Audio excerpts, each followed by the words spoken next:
and gentlemen, welcome to the Men's Physique Show. As always, I have two of the most amazing hosts on the face of the planet. We're going to start with Avomp, the Australian voice of Men's Physique. Phil Naselli, let's go. Then, of course, the heartbeat, boom, boom, boom, boom, boom, boom, of Men's Physique. That man, Hart McGrath, let's go. Myself, Aline Bolton, IFBB Pro Masters, the Gaffer. Okay. And on our show today, we have special guests. And I'm not talking about your regular guests. I'm talking about next level, elite level guests. Let's start. Winner of two amazing kids, Alfie and Elise, the crown jewel of the Terrys herself, Amy Terry. Let's go. Let's go. And your three-time Arnold Classic champion and your three-time 2023, 2024, 2025 Men's Physique Olympian champion, Ryan Rain Terry. Let's go. I'm telling you, Bruce Buffer has a run for his money, mate. I'm telling you that much. What How are you guys? You well? That for an intro. Very good. Yeah, doing well. Super excited. Super excited to see both of you on here. Good. Thank you. We're happy to be here. Yeah. And Amy, thank you so much for jumping on as well, because we know, we've always seen you behind the scenes. Yeah, you've got nothing to worry about. I'm sure Ryan will keep you nice and comfortable. And we're really chill guys. I mean, we just want to have a chat to you guys about all things, health, fitness, bodybuilding, training.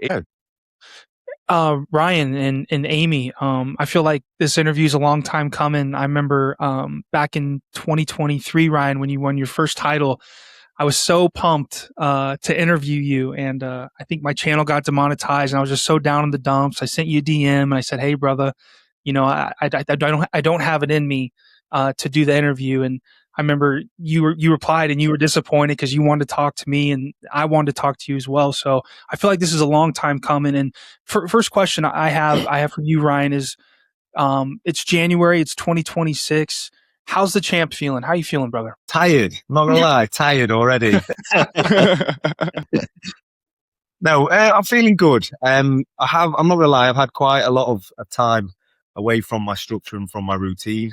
It was intentional to start with, but then work has took over a little bit too much. So we've got one more trip in the pipeline in the next few days to Dubai, and then I'm going to lock it down for a fair few months back in the UK, just to get my head back into a structure, back into my bodybuilding. Because the moment I stepped off the Olympia stage, I'll be honest, I think with the whole Ali thing, with the whole demeanor of that prep, I kind of went so hard that I burnt myself out, and typically I go straight back into the gym the week after and I'm ready to go again. But every time I stepped in on the gym floor, it just didn't feel right. It just kind of like I wasn't ready to go back in there. So I filled my diary with trips every week for work. So it's been quite sporadic and it's been quite tiresome and whatever. I've not really found that rhythm yet. So I said to Amy, like, I really need to stop this travel and get my focus back on to being a bodybuilder again. So it's been a great work with the kids as well. We're taking the kids away next week and whatnot, and then it's time to grind again, because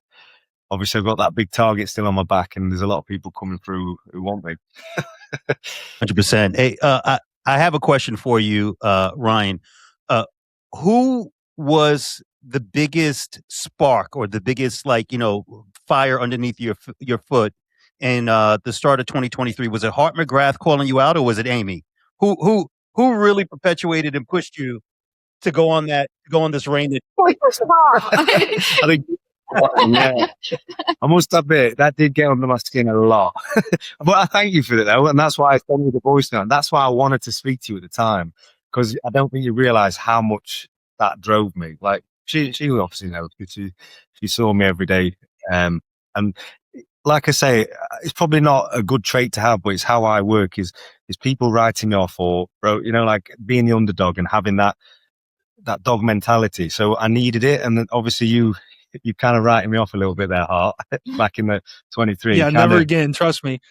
It kind of, I remember thinking, like, how is it that I'm now not even a contender for winning? I'm not even in the top 5 anymore. And this sort of thing. I was like, when did that become a thing? Like, I was always up there fighting for that first place. So it really did, spark a new level in me. Was that when, I think that was a year that Scary Scary, Terry was yeah. born, I think. Scary Terry, yeah.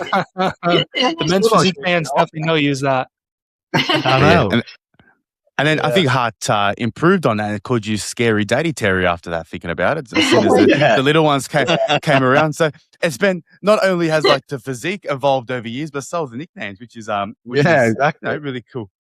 What's I mean, you've done a lot of traveling over the last couple of months. Where's your where's your favorite place to travel? Dubai at the minute for me. Dubai? I'm in Dubai a lot, yeah. So there is obviously the bodybuilding community out there is massive now. Like, and I don't think it's publicized as much as we realize. When you get over there and you're immersed in it, it is a pretty incredible place. So it's wherever the work takes me, really. Obviously I've got multiple sponsors all over the world, so I kind of go, and it's nice to see different places. Obviously before Christmas I went to the Huanji Pro in China.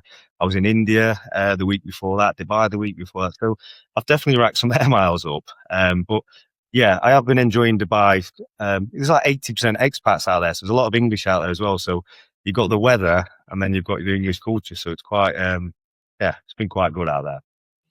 So Amy, let me ask you in Dubai, how are you getting along? I know my wife and the kids and we all went to Dubai last year and we're by the marina. Do you like Dubai? Are you looking at places by the marina? Where are you guys thinking? Okay. So we're looking at places. So this is so this is like a bit of a debate in the Terry household. I mean, we've made no decisions or anything yet, but obviously we are looking possibly to go over there. Just with the level of life you get out there, and obviously we've got 2 children now who, I don't know, we just want to try and give them the best life. So that's why we're going out now next week, taking the kids out. Amy's only been there 3 days in her whole life, so she's not really seen Dubai. I've only ever seen like the business of it. So we want to go out and see the communities, the family side, and just see if we can fit there. I think I'm more of what you would call a home bird. I would miss my family a lot. So I think I need a little bit more time to come around to the idea, if I'm completely honest. Yeah, whereas I'm the opposite, obviously. I travel a lot, and the last 15 years I've been on a plane every other week. So it kind of, but it's got to be a joint decision, a family decision. I have invested over in Dubai already, so I have got property and stuff over there being built and whatever, but that's purely from like an investment standpoint at the minute. But we'll see how it goes. Yeah, buying those. Get it, Phil. I would say, you guys ready for the climate change? I know summer in the UK never gets super hot, and then the transition over to the Dubai where it's like 40 degrees every single day. Amy, you ready for the weather? Calm down. I'm still trying to sell the dream over here. Let's just calm on that. That was one of my biggest things. Yeah. Again, I'm like probably a true English bird, and I like wrapping up. I really don't like to feel sweaty every 2 minutes. So that you did well, because you tried to take me over at a cooler time. I'm not. Okay, I was like, it's too busy in July. Smart man. Smart man. Yeah. That would take some getting used to. I'm well aware of that. Yeah, no, it is. But this is what I'm trying to say is that in the UK we have a lot of rain, a lot of snow. It's quite heavy. So like we are restricted to go outside and do outdoor activities where we're at because of the rain and whatever. So it's kind of the same in Dubai with the heat. It's like you're restricted to go out in the heat. So kind of home from home somehow. Yeah. Well, that's how I tell it to my wife. How are you? Yeah, come on, guys, help me out. It's a beautiful place, Amy. Trust me, you'll love it there.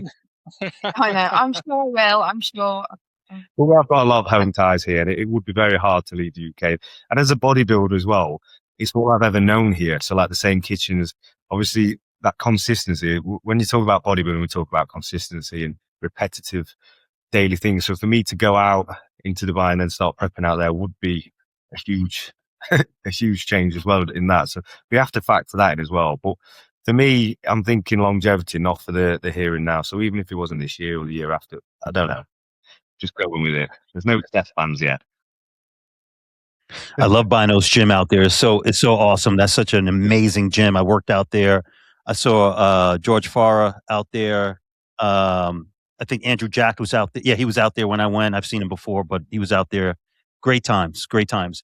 Amy, I have a question for you. And my wife has talked to some of the spouses, friends of mine who have gotten into bodybuilding and so forth, and tried to help them understand the journey.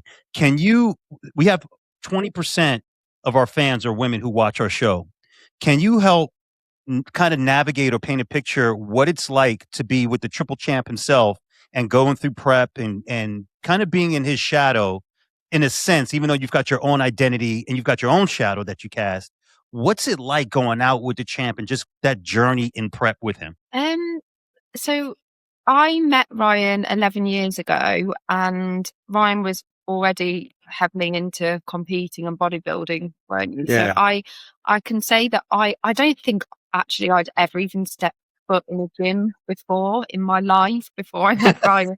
It was a whole new world to me, And I remember just actually before our first ever date, Ryan said to me, I've actually done something that might be quite embarrassing. And we were going out for food, and I thought he was going to bring a big Tupperware of food and like whack it out in a restaurant. That was my idea of what I was going to be dealing with. And to be fair, this is actually going to embarrass me now. No, I won't say what it was. Some roses. I turned up with roses. All right. Yeah, you did. Bit cringe. It worked. Oh. So that was my idea of the time. That was about as much as I knew of bodybuilding, really, wasn't it? Yeah, it was quite funny. I did throw her in at the deep end though. So I met her just before I won the Pittsburgh Pro in 2015. So that was when I qualified for the Olympia, and obviously that's when kind of my name started to grow in the US, because it obviously winning a prestigious show like the Pittsburgh Pro. So I'd already come off the back of that, and then we went straight into my first Olympia prep. And I remember we were going to do a guest appearance at the British finals, and we drove into this car park. Bear in mind, obviously, never been to a show before. You've never seen anything like this. And pulled up, and as we were walking from the underground car park, I just hears, Ryan.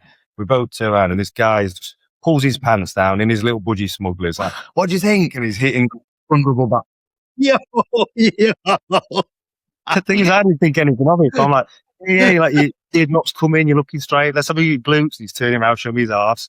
Whereas she's like, what do I do? And I'm like, oh yeah. Welcome to the world of bodybuilding. That's it. Now she don't even flinch now. No. All these guys stripping off naked around us, don't even see it. She was like, what did I get myself into? What did I get myself into? I don't know if it's like that in the US or in Australia, but in the UK it's the thing. You can do it in the middle of the street, you just walk around, and if you see a fellow bodybuilder, it's like, bang, pants around ankles, hitting full Monty. Yeah, exactly. Oh my God. At least we're well prepared. If we ever head to the UK, we know what to expect. Hopefully not everyone's like that. There's a small demographic, but at least we got the heads up now. If I see people dropping their pants, I won't call the cops. Just pre-warning you, yeah, so it was a new world, but I think that, to be perfectly honest, this is where I'm going to do you right. Ryan doesn't. The only thing I would say that changes really during prep is that he's so tired. But other than that, not too much changes really, does it? Other than you have to get up quite early. So I do a lot of the stuff with the children, which is fine. That's that's what I'm. I think it's definitely got harder on it as a couple as we got older. Obviously, when it was just us two, you could be a bit more selfless, and you could. Whereas with the kids, that obviously brings a whole. You guys know, because obviously you've got kids. I mean, it brings a whole different dynamic to stuff. And like for me, it's hard because I'm not an angry dieter, I'm not a Mardy dieter or anything like that. I know it's me who puts myself in these positions or whatever. So every time I get to a point where I'm a bit aggy or a bit agitated, I'm not perfect, I'm human, but I try to take myself out of the situation, or try to see it that if I had a bit more body fat on me and I'd slept well and I wasn't in prep, would I be getting aggy at this situation, or would I be approaching it in this way. And we hardly ever are. We have little moments here and there, like anyone would, but we've never had big scale arguments. So it's 9 times out of 10, it's me being tired or whatever, and I just walk away from the situation. Or I'll tell him. Or she'll tell him. I would Yeah. this room now. You're Take there. yourself out of the situation. But that is the hardest thing. It's the hardest thing when you've got children, especially now my son's 5, Alfie's 5, is that point of prep where he doesn't understand what I do, or he doesn't like. So when I go from not being able to go to gymnastics with him or go football, and I'm so tired and like I've not got that energy like I'm normally playing with him 24/7, and everything's an effort. That's why I started to go away to New York for the last 3 weeks, because I'd rather him miss me than him see me like this and like, see, why is daddy not playing, or why not happy or whatever. So it's really hard on us because we are quite a close-knit family, and we are quite. I would say going back to your original question, Sorry, yeah. and as being the partner of somebody that does what Ryan does, the hardest part for me now, not when we were together without the children, is that I can't be as involved as I would like to be. I can't go off with him when he goes out for 3 weeks. Yeah, for the shows. For the shows. And my time is very limited now. I get to go and watch the competition. That is. So she flies out on the Friday night, for instance, and like we leave on the Sunday. Yeah. Whereas obviously I'm away from the kids for 3 weeks. Whereas before we had kids, she was with me on every prep, everything we did. She even prepped me. We moved to America and we did preps together out of Boca Raton. So she went through the whole Olympia journey with me. And it was hard because that year I won in 2023. And she jokingly said, "You'll go and win it this year," because it was the first year I asked her not to come. And it was the only reason I said it was, I've just given birth. we've just given birth. Yeah, we're giving birth, but at the same time. Yeah, you can't do it. Yeah. And the fact that you don't typically go from 7th to 1st place. And I said, look, there's no point you like bringing a newborn over for me to place top 10. That's not who I am as a competitor. So I wanted to just go out, immerse myself in the last year of being at the Olympia. We set up the gym. We did all these things knowing that we were going to retire that year and step away and focus on the family and all the business ventures. And then obviously we won it. So that kind of... Right, surprise. Yeah, right. It didn't go that way for you. Whoa. She rang me backstage. You knew you were going to win. You knew it. Last year. Why? Yeah. So, yeah. That's what I want to know a bit. Sorry. No. Go ahead, Ryan. That's why the second year meant so much to us, because obviously Amy could come out that time, and we didn't really celebrate the way we should have done the first year because we had so much going off in our private life with building the gym and doing a lot of things that I kind of burnt myself out. And I was really disappointed we didn't celebrate with the family. We didn't do anything for it, did we? So I said, for 22 years of training to not even raise a glass to that win, we kind of made sure we went all out in the second one, which was what we did last year, which was good. No, amazing. Beautiful. That's beautiful. I want to touch on what you said about you doing you going from 7th or 10th to 1st, the Olympia 7th. before, and then 7th, and then obviously winning the Olympia. Obviously, and this will be a good insight for a lot of amateurs and pros that are looking to go down the same route as what you guys did. You've competed your whole life, and all of a sudden now you've got a newborn to look after. So not only are you now the athlete, but you're now the dad. How did you find those 2 years? Like, what changed with you? Obviously, with the bodybuilding lifestyle, like we know sleep plays a massive role. And with a newborn, you're up every couple of hours, changing nappies, feeding, whatnot. How did you find that first prep with a newborn? I think, being honest, there's a few factors in this. So obviously I had massive support, which I don't take for granted, but when you've always had it from the first Olympia, that was quite hard in the fact I didn't have my wife, my right-hand man, so to speak, with who was always there to pick me up if I had low days or whatever. She always knew if I was having low days, if I was quiet or I wasn't quiet myself.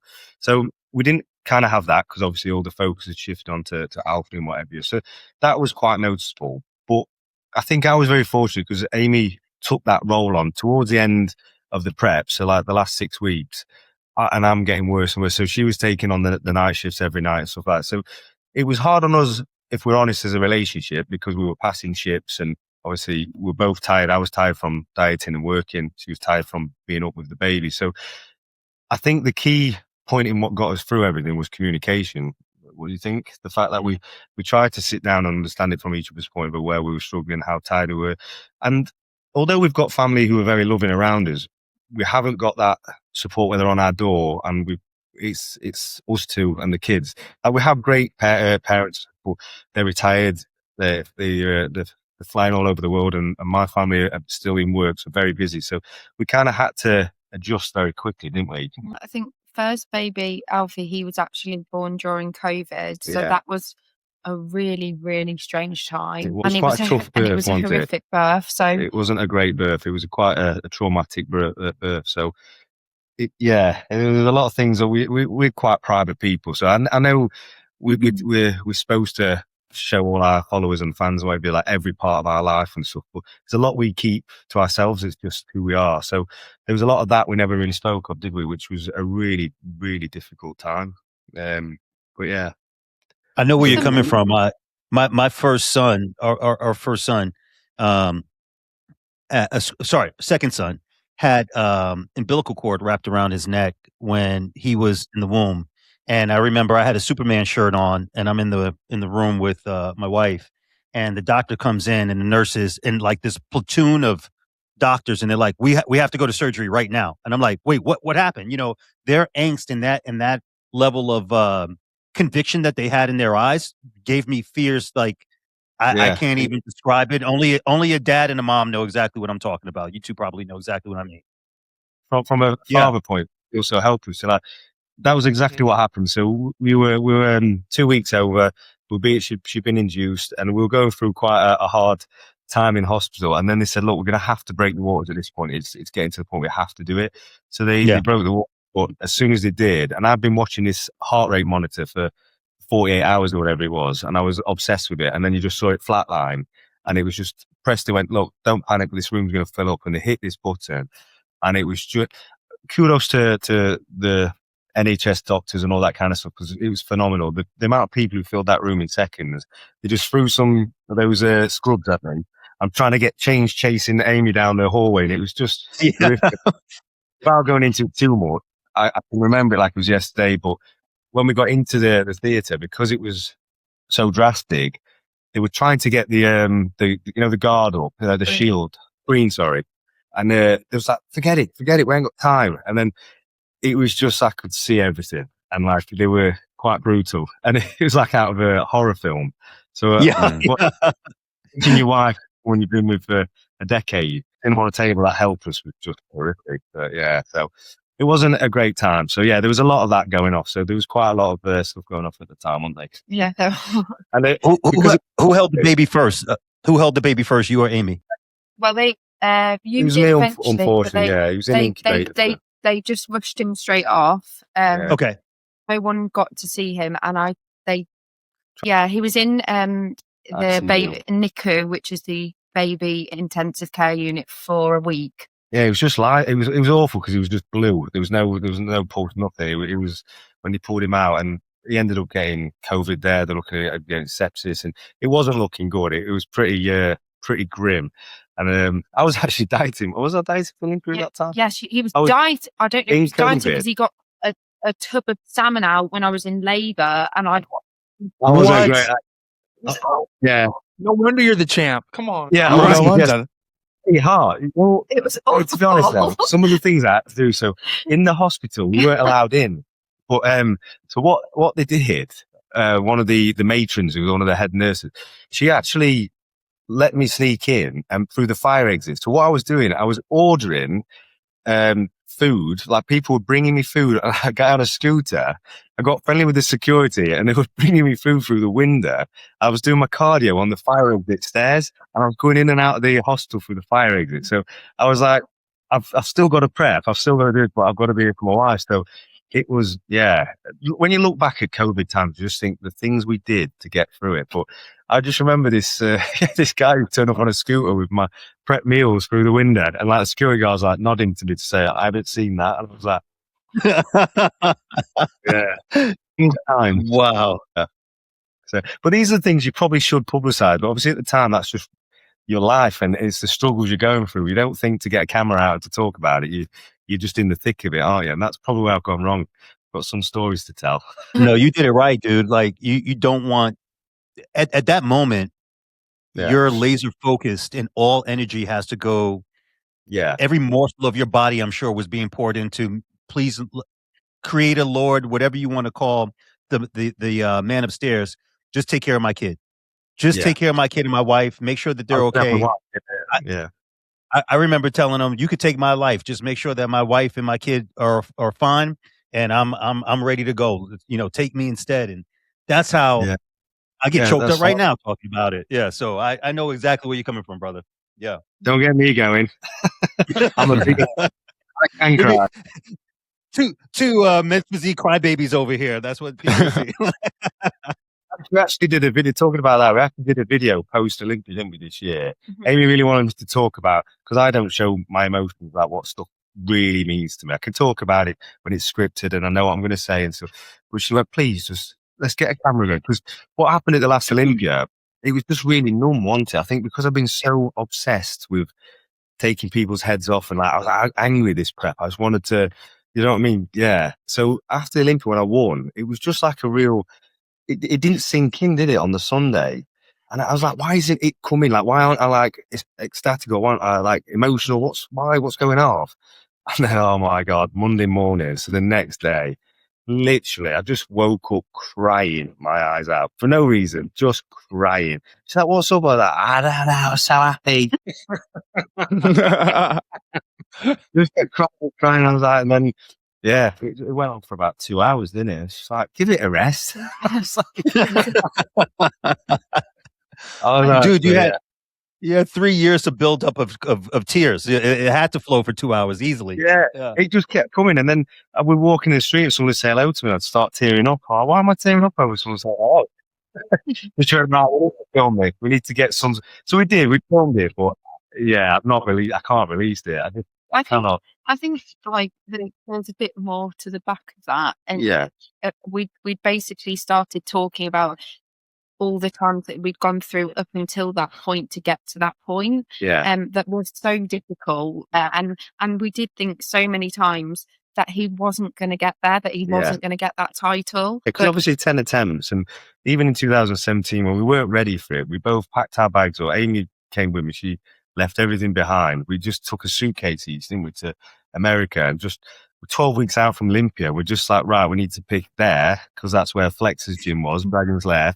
That's where they're all, you know, Dallas McCarver, people like that were training out of Boca. So we went there, had to find a car, we had to find a place to live, try and find food, understand the climate change. It was so much, and we was in prep from day one. And I was just like, I was a bit silly, really. It was a bit stupid, but she came with me. She supported me all the way. So when we started talking about the things, and then it really started hitting, and we went for each Olympia. And then like 2018, when I had hip surgery, 2 hip surgeries on crutches, and I was watching Brandon Hendrickson get bigger and better, and obviously he won his first Olympia, and I was getting smaller in this hospital bed, and Amy was through all of this, which we never publicized a lot of it. We put a bit out, but we never showed how hard it was on us, whatever. So yeah, when we're talking about that, it was just a mess, a big mess. Wow. It just all becomes worth it. This is the thing. And there were so many times where we were like, this is going to be your best shot. And then it wasn't. And then you'd go down, and it was like what felt like the worst thing in the world at the time. But we were like, no, we're going to go back. I'm going to go back. And you think, we prepped for like a year. We had this year mentality, like, right, we've got 364 days to improve on. Why did we go wrong? Why did we place 4th? Why did we place for getting feedback? And then trying to correct it. And then it was a different feedback a year later. We're like, we've got to wait another year now. And then obviously place to Jeremy when we've done everything right. We was 1 point off beating Jeremy. And we were dead center the whole time. And it was like you were looking the favourite to win this. And then to lose it at that point. And even my coach, didn't he? He turned around and went, that was your best shot, Ryan. Even he said it, that was your best shot. Just stop now. Yeah, there's more to this than meets the eye. You need to stop. So you can't constantly people saying that around is like, why are you doing this to yourself? But it paid off in the end. Just a Clearly. little Clearly. Yeah. Well, I know the men's physique world are over the moon knowing that you didn't give up back then. The fact that you still continue to push on, even though you had the naysayers behind you telling you, give it up and whatnot. 3 Olympias. Has it sunk in yet? No, we always have these moments where I was like, I go into my office or something, I think, how did that happen? Like all these years we were 4th, 5th, 6th, 7th. Like, then getting that first one, now we've got 3. So what happened? Well, I think in time, or it does for us, time seems to speed up since we've had the kids. It's just like everything goes so quick, and like the kids are growing so fast now and whatever, and it's the same as the Olympia. Since I won that first one, it's kind of like we've jumped forward and missed a few years, and now we've got 3. Yeah. But we're not done yet. Well, though. that's why we call you Ryan Reigns Terry, because you're reigning right now. Three chips. We love it, bro. Is it gonna be 4? It'll be 5 at least. Let's go. Let's go. That's what we wanted to hear. Let's go. Now, he's clipping that. Suki's clipping that. He'll be on Instagram instantly. Absolutely. What's I mean, obviously, the one thing that I need to mention, we've all heard about it, is the GOAT status. We all know about it. I know you're going into this one with that thought in the back of your mind. What does it mean for you to be the GOAT? If it does happen. So obviously, this whole conversation came about from a YouTube video I did. I think it was like 20 weeks out, and what I was trying to say in that video was, I need something to push me. And obviously, later down in that prep, Ali became that guy. But before that, I didn't really have. Sorry, I was minging. I didn't really that. What's the word? That thing to drive me, to push me. So I was trying to find an angle in which this next title meant so much to me, enough for me to get out of bed every morning at 4 o'clock, for me to stay on track. I needed something. So when I started talking about it, I just meant like, that's my next goal now, is to be classed as the greatest ever. So if that's 3, that's 4, that's 5, it didn't mean that the third one was going to make me the greatest ever. For me, that's my next goal. So I always need a goal in life, and winning an Olympia title, that was always my main goal throughout my whole career. So once winning it, it was like, right, I need to solidify that and make sure everybody knows it wasn't just a fluke, get my second one. The third one, I was like, how do I spin it in my head, not for anybody else, in my head, to get me out of bed and to push me. So that was why I said about being the greatest ever. I thought that is a title I've not got yet. I can't claim the right to that, because however you look at it, however people see it, Jeremy is a 4 times Mr. Olympia, and I respect that. And that needs to be beaten. I can win any other title, but our sport, the Super Bowl of our sport is the Olympia. So those titles hold a lot of weight. So I didn't think it was going to escalate and this whole thing, debate keep going for 6 months. I wanted to just prove that. And that's why I'm going to say, I'm not going to say any more on it, but I want those titles. For when I retire, that it'll be undisputed. That's kind of where I'm at now. But I know it's going to be a toughie. I know I'm not saying that lightly. Like, I know each year the family is just getting insane, and there's people who I've already been told by judges and stuff that I need to be watching out for this year, who weren't really on the radar of people last year. They came into it last minute. A certain guy from China, they're pipping him massively this year. We know who we're talking about. So I've already got people I know who have insane genetics and are hungry for it. So I need to keep them in the back of my mind and make sure I don't get too complacent. The one thing that I said earlier in the year was the fact that it seems like any additional pressure that you do get handed during a prep or during a year, you kind of use it as fuel. We saw it with Ali last year. I know by adding this additional pressure with everything that's going on the social media world about this GOAT status is going to drive you harder and push you harder, especially those harder times when it gets to the tail ends of prep, when you are lacking energy and you are tired. So I mean, we know about the guy that's come out of China, and absolutely, like, he's got an amazing physique, but in our opinion, there's a reason why you're the greatest at the moment. 3-time Mr. Olympia. So man, I feel like if anything, that's going to help fuel you after this prep, man. We're looking forward to seeing what you bring at the Olympia. I appreciate it. I've just got to get kick-started now. I need that cogwork. Come on, let's get going. But it's hard because I've already seen like Emil Walker. You had Emil on recently, and he's he's coming for the title now. They're all starting, but I can't give it that headspace yet. I'm not gonna lie. Not that I'm I got you, disrespecting Ryan. him. I'm I got you, not. Ryan. Watch my Right. next video. I'll light you up. Good man. Thanks. Hey, Amy, do you currently work out right now yourself, or were you into? I know you said you didn't step into a gym prior, but being around Yeah. Ryan, has it influenced you to? We saw you in the gym the other day on his story. Oh my goodness, that was That was our the first first session, time thank in a long time back for me. I wish I could be in a lot more often than I am. Ryan's been away really since his Olympia prep for Yeah. last year. That, you know, is just part of it. And as Brian mentioned before, we don't have a huge amount of outside help. Unfortunately, I can't get in there like I used to. I'm going to send you some pictures. I need to send you some pictures when I first met her. Unbelievable. Like, she'd never trained, never done anything. And she had a tub of Pringles and a 4-cheese pizza every day. That's all she had. That was a diet. I was so impressed because she had the thickest abs ever. It was incredible. I was like, this girl's got genetics here. So when I started training, the one thing I'm glad I did is I kept her away from macros, micronutrients, and understanding too much about the in-depths of dieting, because there's two sides to bodybuilding, and there's that unhealthy side. And I never wanted Amy to go down that route where she became self-obsessed with it, or things became where she can't enjoy a 4-cheese pizza. I like that. I like the fact if that's what she wants, she can have it. So I never wanted to instill that into her. But when we moved to America, obviously she said, "Can I prep with you? I said, never had the confidence to step on stage, but can I prep with you and whatever?" So we started prepping together, and I was obviously doing a diet for her. And how she changed was unbelievable, to the point where it's called Wolf Gym now, but it used to be called Busybody in Boca Raton. And there was a lot of bikini athletes there, pros and stuff, and there was a lot of coaches, and they kept approaching her and approaching me to get her on that, to say, "Can we prep her? Can we prep her?" No, No,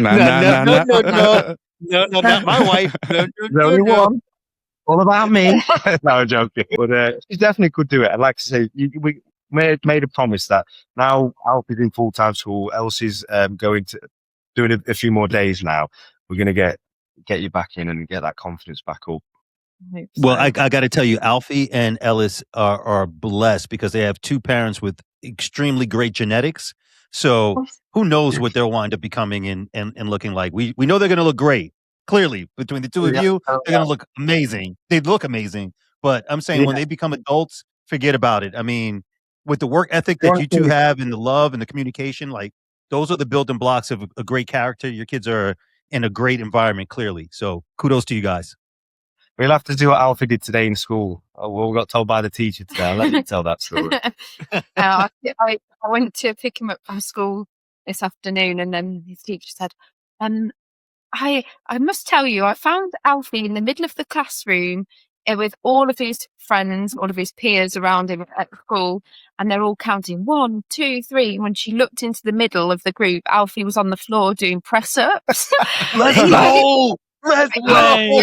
Already. Let's go! You've trained him well. I know. Go on, boy. That's my boy. He said, "Listen, you thought when my dad got 5 chips at the Olympia, you thought that was something. Wait until you see me." Exactly. Exactly. Well, they are definitely coming out this year. We were going to bring Alfie out last year, but it just felt not quite right. He didn't really understand it too well, and I didn't want to, I don't know, just upheaval him, take him out of school, all that kind of stuff for it. But this year, like obviously, if we get that GOAT status and we can match Jeremy at the 4, I think it needs to be shared with all of us, because we all go through it. So it needs to be. I'd love to bring Amy on stage. She won't do it. Like I even begged Dan Solomon. I said, "Look, Dan, I know this is not a thing, but if I was to win my 3rd title, like, could I bring Amy on stage?" And he agreed to it. I had it all set up, but she doesn't like being in front of the camera too well. So you've done very well to have her on here, actually, to be fair. Oh, thank you. Cool. Yeah. Thank you. We're honored. Seriously. No, thank you for having me. So I have another question for you guys. There's so many athletes that are coming up right now. You've got Dilson, who looks amazing. We call him the Brazilian Ryan Terry. Yeah. with his physique. You've got Yeah. Anik Ghosh, which he's coming out of India, an incredible I saw him physique. phenomenal, very, very good. And I've got a lot of time Yeah, for that physique. Julian Julian He out of China, incredible physique. And then you've got your known athletes that are right there. Your Edwin Palmera, Brandon Hendrickson, of course, is always in the mix. Ali Bilal, who changed a lot of people's views about him because people thought he was really stuck up until they saw our video and our interview with him and realized this is a cool guy who's been through a lot in his life. So my question to you, I know you're the champ and you're at the top and your competition, you're probably going to say is yourself. But when you're on stage, is there anybody that you would like to stand next to for the thrill of it and kind of like, either give one of these young guys an opportunity to be next to the champ, the triple champ, or you want to go head up against, a Brandon or an Ali just to kind of have that known battle? What are you thinking? So if you know me, what drives me, except obviously from what has gone on the last part, who would you say I go for? What? Who would you like to be stood up against? Yeah, who I always I see as think my challenge. Well, I've always said, Brandon. I've always said Brandon. So Brandon, to me, has phenomenal genetics. Like I'm nothing against Ali. I still can't work out how Ali beat Brandon this year, because don't get me wrong, Ali's phenomenal and he's got an awesome track record and he will be Mr. Olympia at some point. But for me, on paper, when you look at Brandon, I look at his symmetry. He's the closest to me when in terms of. So if I'm the standard at the minute, I always think Brandon, he holds every pose so well. Like he's not weak really in any part. Obviously, his back needs improving, but so does Ali's. But as an overall physique, Brandon could stand straight on next to me in a Superman pose and hold his own. Whereas obviously we know Ali's is better to the side with his obliques and intercostals.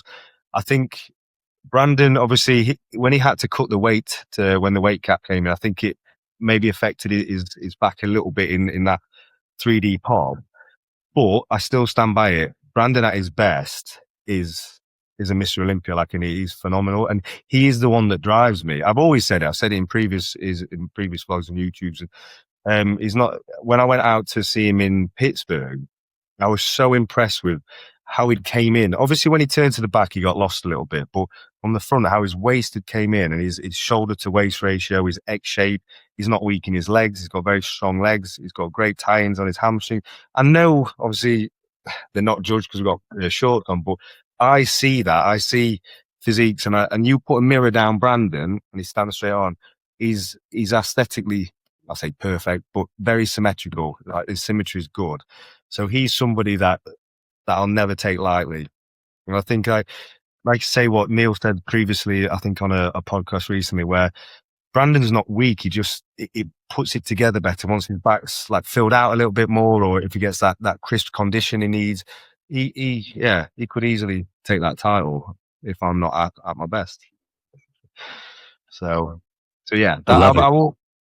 Yeah, I'd always say Brandon's always been that guy and I don't know whether it's because we were always in the top 5 together, and I was always when I was second, he was fifth. When I was third, he was fourth. We were always quite close, and it was when that turning point in 2018 where he took over. I dropped places from obviously my injury and stuff, and I remember.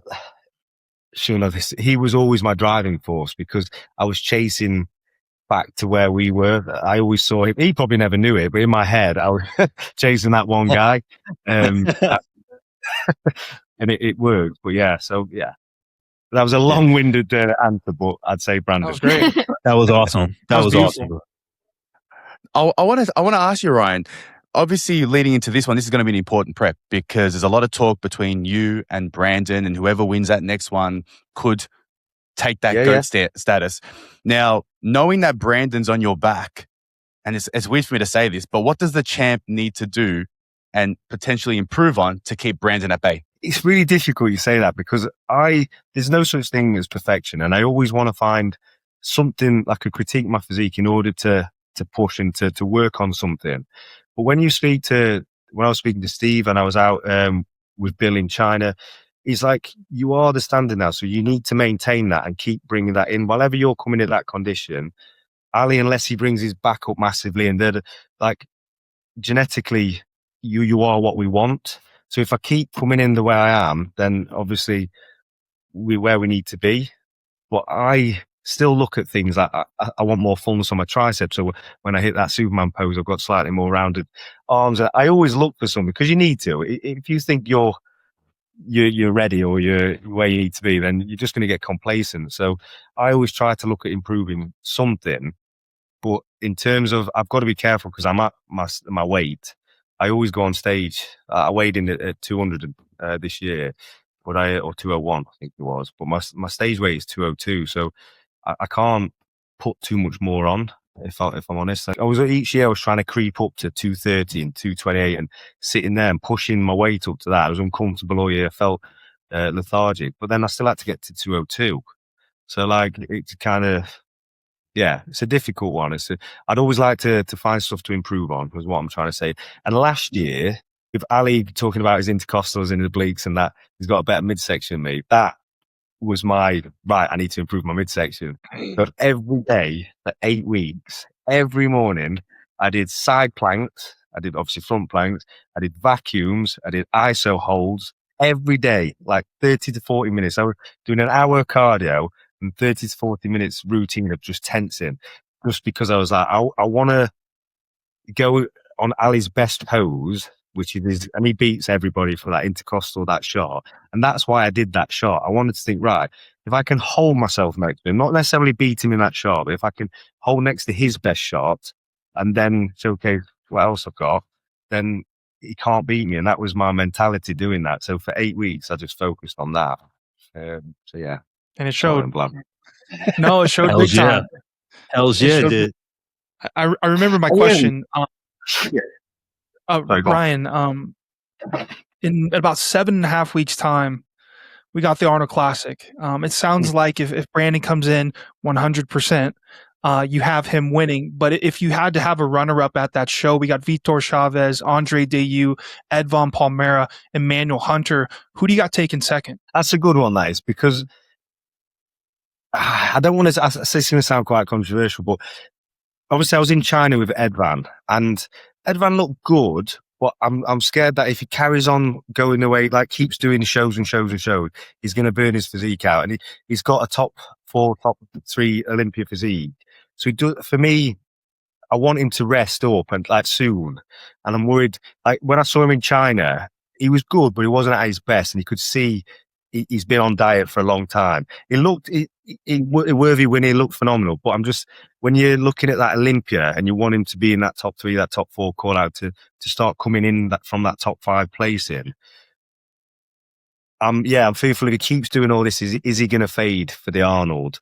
Obviously, he has got probably the best credential going into the Arnold placing second. So I would probably say Ed Van. Vitor's had a bit of time off, so it'd be nice to see how he comes in, see how he's looking. Because again, Vitor this year, I felt his midsection had come in quite a lot. I thought he looked brilliant on the Olympia stage. Yeah. He proved so much because he sometimes comes across a bit, I won't say blocky, but his midsection was considerably tighter this year. It looked more impressive. So I think it's going to be a battle between those 3, if I'm honest. Yeah, so I think Brandon possibly first if he comes in on point, and I think it'll be between Ed Van and definitely. Great. There you go. Great. Yeah, but like I say, with Ed Van, I just want him, and like I said to Ali back when he was doing all these shows, and we used to talk in DMs and stuff, and he's like, "What's your honest opinion?" I was like, "It's good, but you've already won the Arnold. You've got that status now, winning the Arnold. You've won the New York Pro. You want to keep going. It doesn't make sense because you need to be at your best at Olympia. Give your body rest. Make sure you come in 100% at Olympia, because that's the, like say, the Super Bowl. That's where you want to be at your best. And I think if you carry on doing shows, you're only going to deteriorate most people." There you go. Ryan's official predictions for the Arnold Classic. I know. There you go. How's that for breaking news? It's going to get twisted somehow, isn't it? I can feel it. For sure. They're going to flip it and put it to Samson Dowda winning men's physique somehow. They're going to just... Yeah. I trained with Samson today, actually. It was... You saw that? Yeah, I needed that. I needed to, get back in that mentality, hard graft. So it was good. With Joanne Pradels as well. He's a big boy as well. Oh my God, we were talking We about him were before you talking guys about got him, yeah. on. We're like, who is that? Yeah. Yeah, Yeah, he's. wow. So I met Joanne when he was 19. He just signed with My Protein, and he was like, I want to do open class and that sort of thing. To see how much he's developed and how big he's grown his genetics, how far he's come in such a short time is incredible. Like, I pip him definitely in the next 5-6 years. He'll be in the mix, in that top mix, 100%. He's been That's close huge. too. He's been like second and third at shows, just missing Yeah, and it's first his place. So he's been doing phenomenal. and it's his rookie season. So yeah, Damn. he's doing well, and he's Boys, a he's nice a beast. as well. He's one of those guys that we give a big hug. He's like got that big friendly. He's a good guy. He's a really good guy. So yeah. I've got a question for you, Ryan, about coaching, because I mean, myself, I'm a coach, and I know throughout your career you were working with Yoda Hill, but after a bit of time, you've decided to take the reins solo. How do you find? Is there there's no one working behind the scenes, right? Like, it is all you doing the preps and yeah. How do you find coaching yourself? Because we see a lot of these Olympians, everyone's got coaches. We've got Hardy and Hani and stuff like that. But how do you get the motivation? Is it hard making your own decisions to make changes, whatnot? Because we can all be our harshest critic, but sometimes making the wrong choice at the wrong time could be detrimental. But how do you go about coaching yourself? Yeah. So just to put it in context, I was only with Neil for, was it a year? Yeah, 1 year, 2 years, I think it was max. So I had a guy. He was very old school. And that's why, so his name is Ken Roscoe of Food Tech, and he only ever prepped super heavyweight bodybuilders, like class 1 Miss Universes and stuff. So when I came in as this men's bikini boy, it was a very different outlook. So I kind of had to learn the ropes and learn my body very quickly. So Ken was like a second pair of eyes for me going through my career up until, I think, 2021 I went on my own. But when we moved to America in 2017, basically, I started to work with Neil because he retired.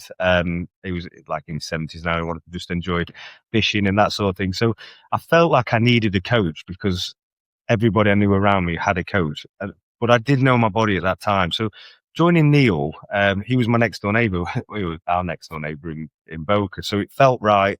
We're friends with Flex and that sort of thing. But his approach was very, very different to me. There was things like it just didn't really fit in with my day-to-day obligations and stuff. So he was a great coach, but I just felt like I was adapting things for our day-to-day like routine.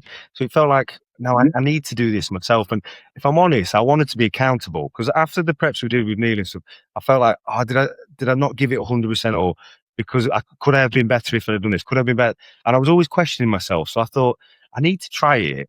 So then when I step off stage, I know 100% I'm the only person accountable. Like, it's me.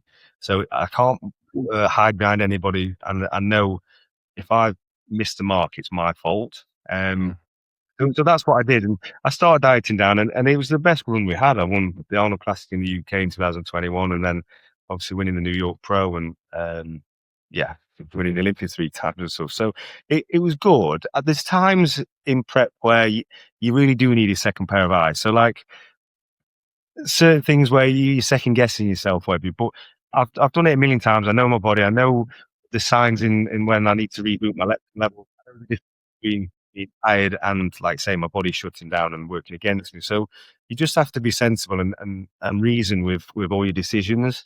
The only hard thing I really struggled with was when we brought the weight cap in, because the weight cap never had to make weight, so it was all about on look. So I could diet down. It didn't matter about the weight, because I could just, whatever I looked like, I was happy with in a mirror. Whereas when we had to make weight, I was panicking like mad, and I was trying to get down to under the weight for the first time and didn't know what to do. So when I went for the weigh-in and the check-in, I was like 202, so I was bang on my stage. I was like, perfect. But then I didn't dare to eat anything. And most coaches say, no, you're fine. You can graze on something. It's not going to make a difference. Da, da, da. But I had no one to turn to. So I panicked and starved myself for about 6 hours. And I dropped like 4 pounds. And I was on catch-up 2 days before the Olympia. So, yeah. So it's a learning curve, basically. It's not easy. But I just feel like I know my body. And now, because we've got obviously a family, we've got different businesses, the nutrition and the trainer has to fit around my family life and my business life. And a lot of coaches, I can't fit what they're asking me to do into that day. And so I kind of fit around my other things now. So it works for us, I think. Amy, when you've obviously been kind of thrown into the deep sea over here, the deep end of the pool, meeting Ryan and going right into the bodybuilding world. Have you developed a keen eye on looking at physiques and being like, when you're at the shows, are you like, oh, they're lacking here, they're going to take it because of this, the conditioning looks good? Have you because my wife has developed that eye also. Yeah, have you developed that? I would say I think I have, but Yeah, massively. more so for men's physique than any other. I think that she was good at classic physique as well, to be fair. Remember, she pulled out, who was that guy? It was Keon, I think, at the time. And I was like, yeah, he'll come through the ranks, don't worry. And then, yeah, sure enough, he was in top 3. And yeah, well, Keon's one of those that you can't deny. Like, he's probably one of the most genetically gifted people on the planet, like top 3. So, yes. it's hard not to notice that guy.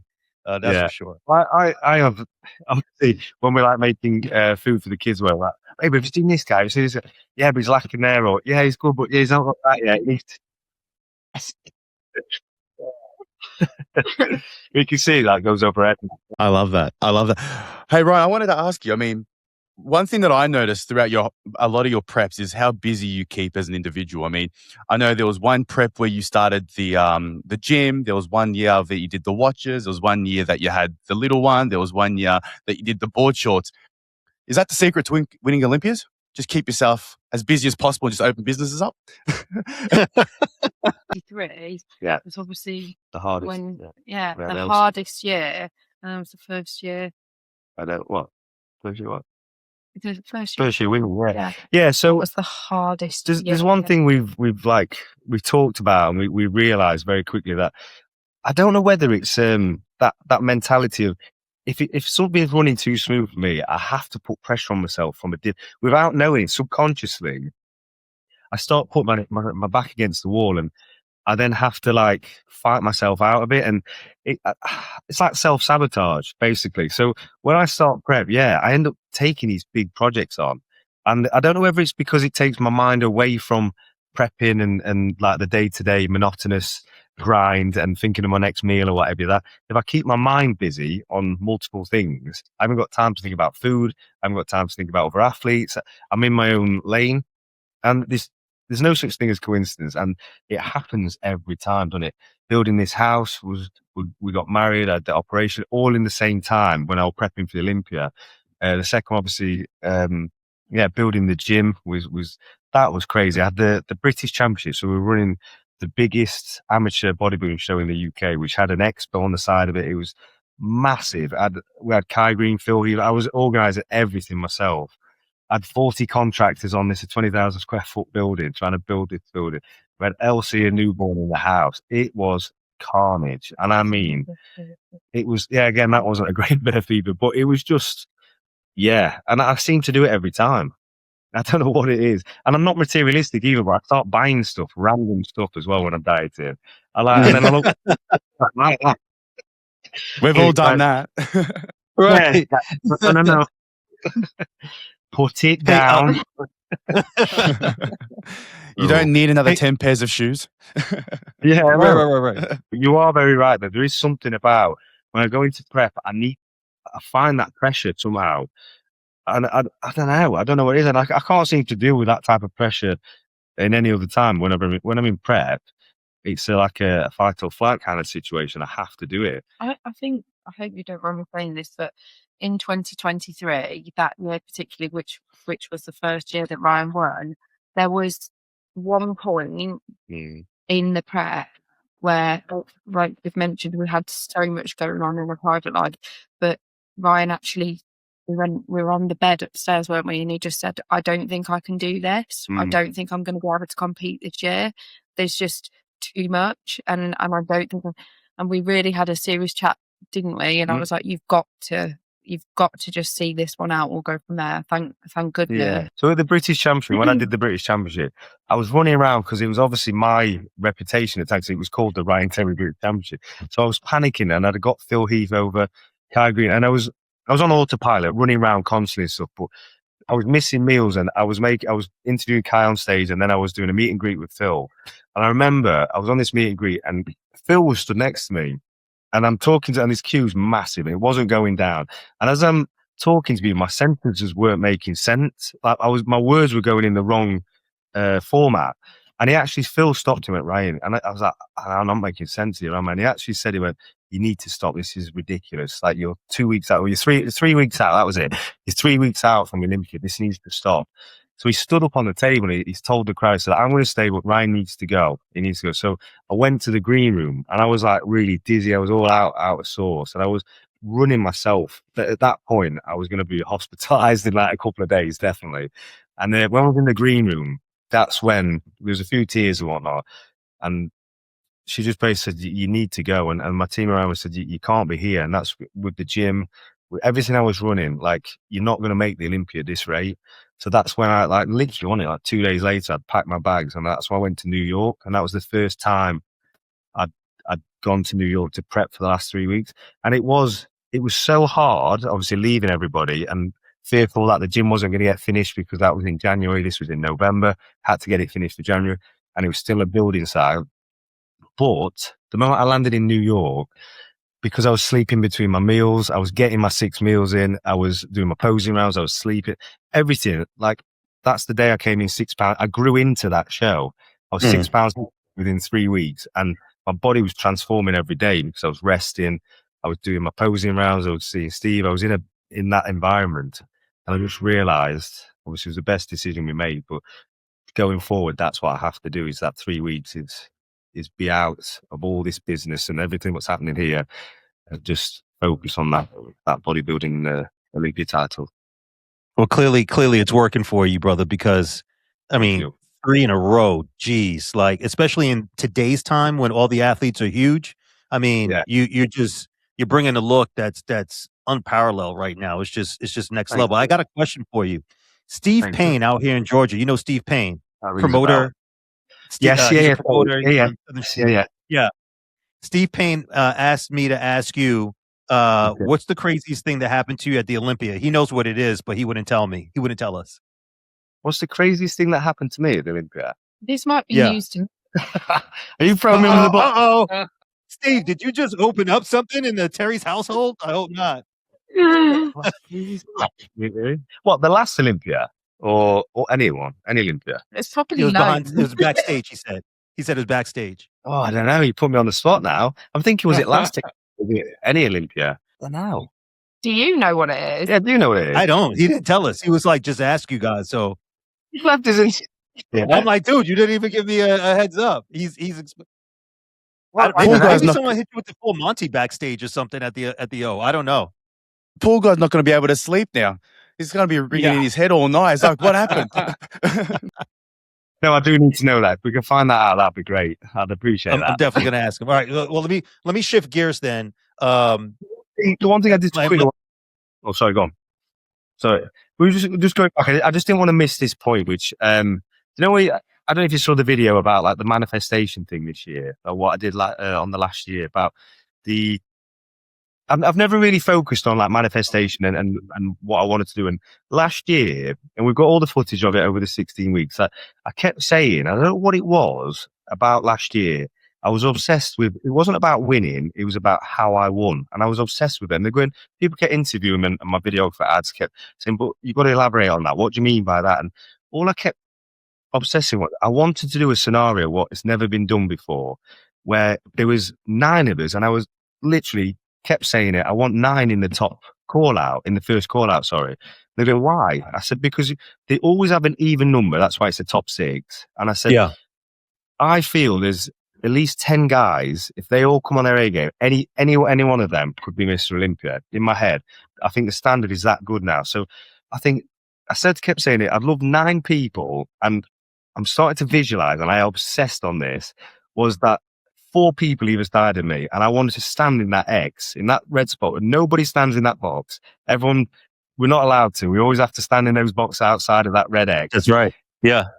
And I even said it to Steve as well. I said, I can't get this out of my head. I said, when I can't focus on music or like a series I'm watching on YouTube when I'm doing my cardio, I turn it off, and I was obsessing on walking past certain people. I'm not going to say names and stuff. Working past, and getting into that center spot from the first call out and never moving. And I said, that scenario in a bodybuilding world is like the platinum scenario. Like that, it's unheard of, because it's basically solidifying that you're in the center and everyone's being compared around you.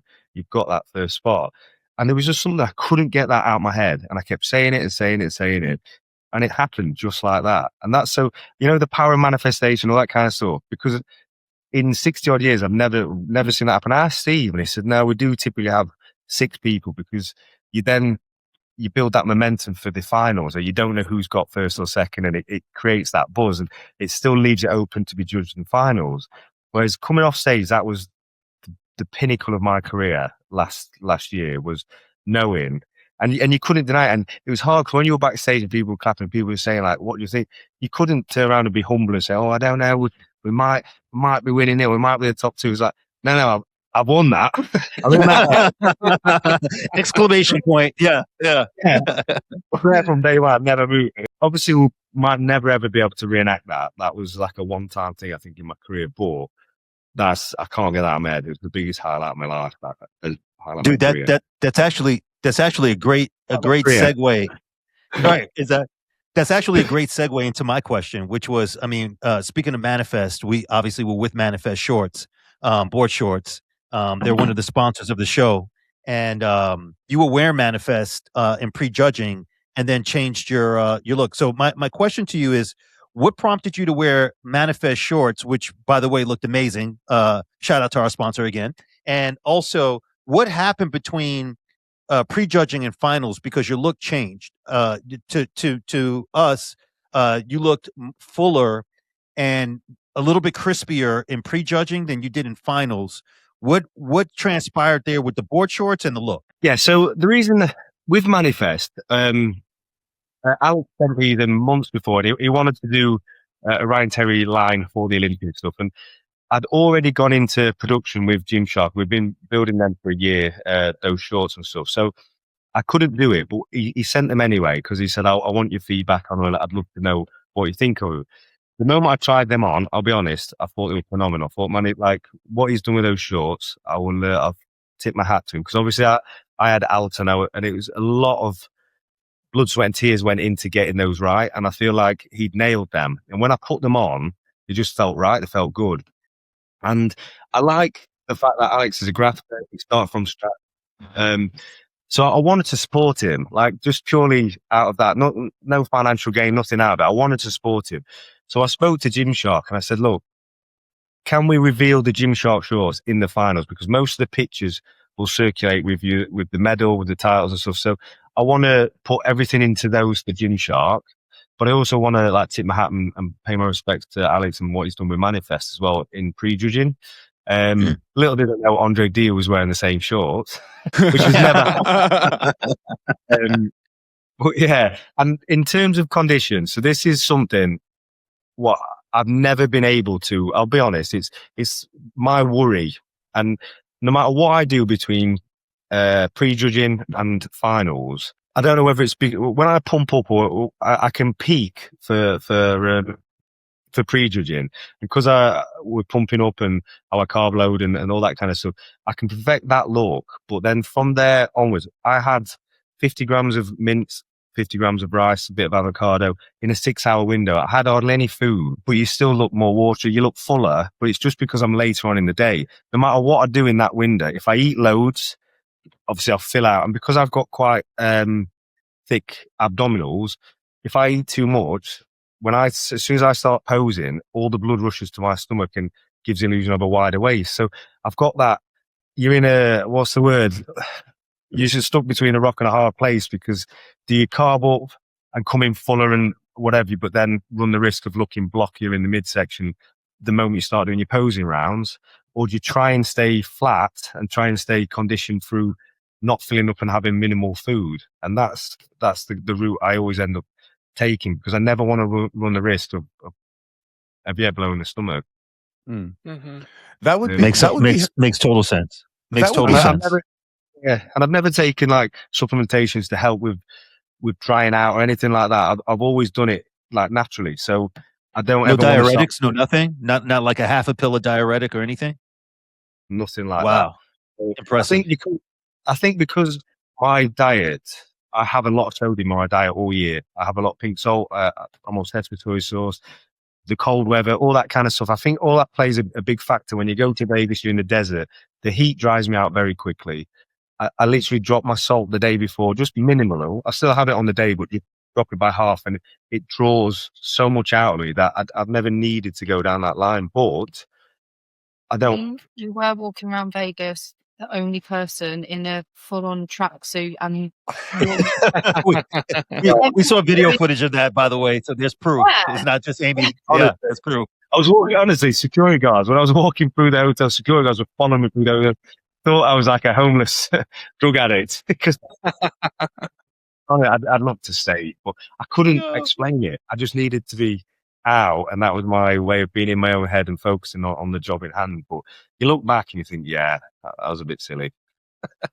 But you do these things. I want to ask you a question about, let's talk about the last Olympia, because timing is so important when it comes to when you got to have your meals, when you've got to pump up. Now, last year there was 60 to 70 odd competitors, and you're the last 71. name that 71, and you're the last name called out. So how do you time that? What was your how'd that all go? So this is a really difficult one. So in pre-judging, you see that we have to, and it was Chris who brought me off the ledge, Chris Bumstead, to be honest, who calmed me back down. And because what happened is you have to pump up, glaze up. So all of us walk out to do a front and back where just basically say hello to the crowd. And then you go off and then you do your single routines. The problem with that is it's quite cold backstage, the aircon's on, everything. You have to put all your glaze on, pump up just to say hello when you're not being judged, come back off, and then you've got to wait an hour and a half to 2 hours to go back on stage. So I made the decision not to pump up, not to do anything, to hardly glaze, to do anything that first time coming out. And it's so hard because you want to showcase the whole world's, especially when you're the current champion, but the whole world's watching you, waiting to see what you look like. And you see it, don't you? Like, everyone's like, what's he done? I even had very, very top coaches message me going, Ryan, like, we love you, but you need to fill up, you need some glaze, what's happened? Like that sort of attitude. And I was like, no, I know I do, but just wait for an hour and a half. I've still got time. I had to do that. So, and Chris, and I said to him, what do I do? Do I just pump up and just a little bit fill up? And he's like, but they're not judging you, Ryan. So just shocking when you go on stage, like, calm down, you know what you're doing. So that's what you have to do. And what I tend to do, I always find a little bit of old carpet. For some reason, there's always old carpet behind the Olympia stage. Like, I don't know where it comes from. And I always I go and hide away from everybody, and I just put my meditation music on, and I just chill out. And I actually fell asleep backstage this year. That's how golden in the zone I was. It was amazing. First time I've ever done that, by the way. Most years I'm pacing the room, shitting myself. But this time I was quite relaxed and quite in a good headspace. So yeah, I waited right till the last minute, and then I just basically, what I was watching is how fast they were going through the line. So I was like, right, they are giving everyone a minute. So I was working out, right, at 60, I've got 10 minutes to pump up. So when number 60 goes on, I've got 10 minutes to pump up. And that's how I worked it out. So I didn't do too much. But yeah, it worked. Some athletes were telling us you were disappearing in the back. Like, they would see Ryan Terry for a second, and then you'd go away, and you'd come back like 45 minutes later. Yeah. So the thing was, like, I was always the guy in the mix. So you've got 70 people trying to get dumbbells, and everyone's panicking, everyone's pumping up, and they want to be like, fully at it. So they're training for like 30 minutes flat out backstage. And I was always that guy panicking. But I realized quickly, like, I'll look my best if I pump up for 10 minutes, and I don't want to be in that mix. And so I kind of, like I say, took myself out of it, chilled out, and just kept looking at the numbers going on, and thought, I'll go in when I'm ready and stuff. To be honest with you, it's really hard as well, because when you're the current champion, I wouldn't say you get, what do you say, priorities, but they are a bit more accommodating. So they tell you when you've got like 10 minutes to pump up, like they give you the heads up and they allow you to go and pump up right till the very end because they want the current champion to be the best and whatever. So, I was quite fortunate with that where they said, look, you've got 10 minutes. They're going to be on in 10 minutes. Start pumping. Well, geez, at least you earned that, dude. I'm like, come on, he's a 3-time champ. At least give him that. Come on now. It only took 10 years. It only took 10 attempts. So, yeah. Did you like the music I picked this year? Loved it. It was so fitting. It was fire. It was fire, bro. Yeah. Yeah, it was cool, that was. Yeah. I don't know what I'm going to pick for next year. Still can't think about that one.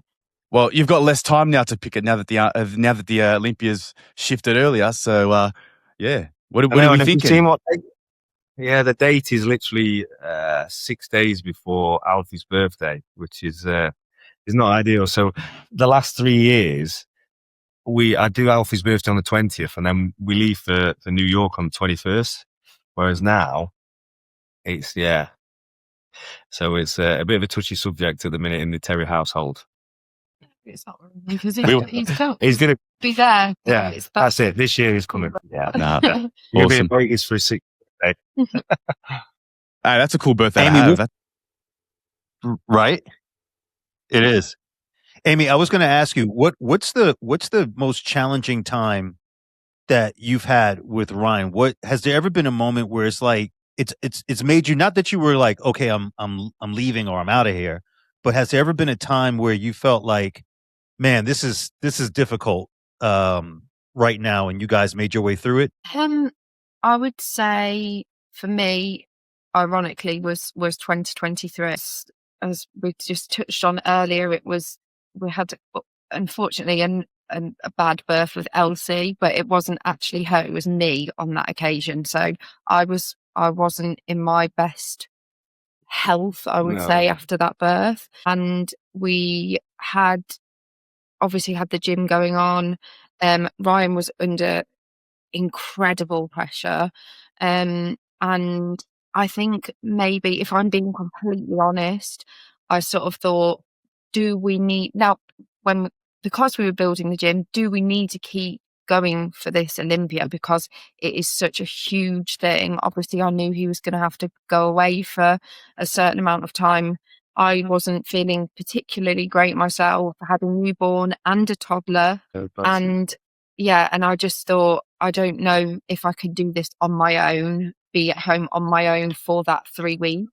So I wouldn't say, I don't think there was never an argument about it or anything like that at all. But I think I sort of felt, how long were we going to keep doing this type of thing for if we weren't getting the results that we wanted? I think the first time in our relationship where we became like passing ships, where we didn't really know each other. Like there was a lot of internal things going on, like with me, a lot of stresses with a lot going off, which I didn't want to put on to Amy, and vice versa. She was mentally battling with a lot of things. Obviously, we had a really bad, again, second birth, but this time it was with yourself with the C-section, and it just, we obviously look back, we should have communicated more, but it's not as easy as that when you're in the moment, are you? And when you're both up, your back's up against the wall, it's not that easy to talk about it. So I think we went side by side for so long where we were kind of just getting very distant, weren't we? But we never, like I say, we never fell out. It was never anything to that point. But it's great the fact that we are good at communicating. Like, when we talked about this recently, I said, I think that is probably the best part of our relationship, that we can. There are times where we pent up and then probably a little bit later than we should have done, but I think we're quite good at communicating, I'd say. Yeah. I mean, I wouldn't necessarily say that we were going different ways, but I just think he had so much going on at the time. I didn't really see much of him, and then obviously I was at home with a toddler and a newborn, and so I was in my own area of like difficulty, and then so was he. So it was just hard because usually, one would be supporting the other, and we were trying to, but when you've got your own massive thing going on at the same time the other person had, it's not as always as easy to sort of support that person as much as you would to usually. Yeah. We did it, and then he won it that year. Was it- That's Nah, just so awesome. I love that. Hart, you got a question? No, I'm just grateful to be on the call. Honestly, this is cool. I'll always be a core memory of mine forever. Love that. Hey, get Phil. Sorry. Yeah, I was going to say, I've probably got one more question. I was getting late over there in the UK. I know you guys have some dinner waiting for you. But my last question is this. One word that gets thrown around a lot from the Terry camp is legacy. And I'm not saying, next year or the year after you're going to be retired, but I know there will come a time where the lights dim for the last time, the shorts come up for the last time, and the one thing that you want to leave behind is a legacy for people to remember you by. What is your ultimate legacy at the end of the road? Obviously things changed. Like before I had kids, it was very selfishly just, I wanted all these titles and I wanted to be the best in the world. But I think things massively change when you've got people who look up to you. So your kids and stuff. Mhm. So for me, I want it to be like Alfie's of age now. He's starting to understand it. He wants a gold medal. He wants to see daddy on stage and stuff. So for me, this is what's driving me my latter years of my career now. Obviously, it's very much changed the dynamics. And I want him and Elsie. She's only 2, so I don't know whether we'll be able to. Maybe she'll understand it before I retire. But I'd love them to understand what daddy's done and why he's done it and how he's done it and stuff like that. And to give them the confidence to be able to do what they want to do in life, like whether it's bodybuilding, whatever it is, that if they put their mind to something, even though all the odds are against it. When I came into this world bodybuilding, there was no way for me to get to America. There was no avenue of making money from it. There was nothing. And I used to look at all the American front cover models of men's health, men's fitness, muscle fitness. And one day I'm going to be on the front of that. And then I ended up getting 40 odd front covers because I believed I could do it. So I really want to instill that in from a personal standpoint. But then in the industry, I would love, my name to go down as like you say, a good representative of sport. I don't want any bad blood shed, bad blood shed on my reputation. I'd like to think people take inspiration from it, from what I've done, and that they can follow their own journeys and stuff like that. And I hope that makes sense. I'm not good at explaining that sort of thing, but I really want. No, that was great. I'd really That love was great, brother. Yeah. So, and like say, have your name talked about for years to come up against the greatest, like the Jeremy Bundy's and those type of people. That would be pretty cool. Well, I'm going to say one last thing and then pass it over to Hart. But I'm going to say, man, when I look at people who are the greatest of all time, and you look at like someone like Michael Jordan, who used different things to motivate him to be the best and really step up and win 6 in a row, and then changed the game with his dress. Like, sneakers became a phenom because of Jordan, right? And those banned sneakers, the black and red Jordan 1s. And you've changed the game in men's physique board shorts with blue. If you notice, everybody wears blue now because of you. You were the only one doing it. I've never worn any of his pairs either. Always blue. It's so crazy because I literally, we all follow it. And you notice how you were the only one. And then all of a sudden now every guy in the top 10 have blue on. That's not a coincidence. That's not exactly. Right. You and Sinatra, baby. You and Sinatra. But no, seriously, what an ambassador you are. What a great role model. You are the standard. You are the reigning champion. Amy and Ryan reign Terry. Okay. And I can't tell you how much I'm trying to keep it all contained right now because I get hyped real quick. But I just want to tell you guys, we love you guys and we love your relationship and the way you communicate with one another. Communication is absolutely the key to any relationship, right? Whether it's business or it's personal, but for sure, when you're with your spouse, that is the beating heart. That is the blood, the glue that keeps you together is how you communicate. And so glad that you guys said that because you're going to impact so many other people who hear this and hear this interview. The two of you, you don't know what you've done years from now and how much you're going to influence and how much you will have influenced from this very interview. So we just want to humbly thank you guys for being on today. And that's all I got to say. Love you guys. Yeah. Well, thank you. Thank you. Appreciate that. Come on, Hart. Hit me. Come at me. Give him the big finale. No. Big finale. No, You're in front of my face now. I got nothing to say. No, I'm really excited. Oh, I was going to ask you, are you going to be at the Arnold, Ohio or the UK Arnold? Yes, I'll be at both. Yeah. So I'm not sure what stand yet, but I'll be there. Yeah, I'll be at the FIBO. Okay. I'll still be doing all my obligations. Hell yeah. Sweet. We'll be in the building as well. So we look forward to chatting it up and giving you a big hug, brother. Sounds good. I look forward to that. Yeah.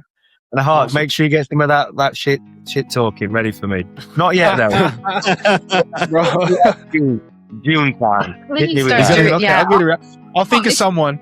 That's all. Yeah. I'll think of something, brother. You know me.